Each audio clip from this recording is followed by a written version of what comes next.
What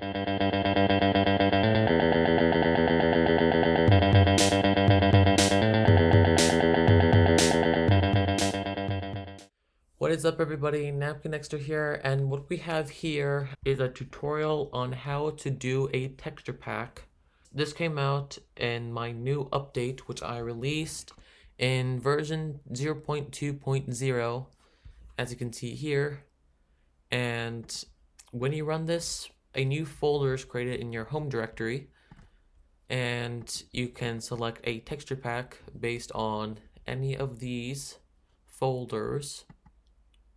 So if I wanted to create a texture pack, let's say I wanted to make an apple texture pack or something like that, what I would do is I would paste the item in here, rename it to one of the list of names which will appear later in the video.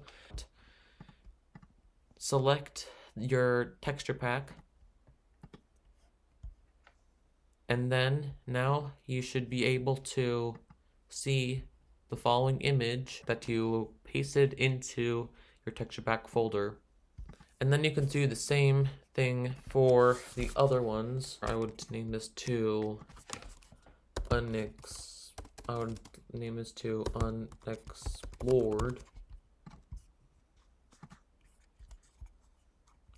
And now it changes the texture pack of this.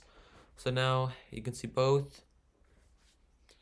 This is the clear side because this is where I clicked first, and this is the unexplored side. And that is pretty much how you can make a texture pack. And if we go out and back into the folder, I created a different texture pack which lists every single picture name to use for the texture pack. You can pause the video here if you're developing the texture pack now. Otherwise, I'll see you guys in the next video.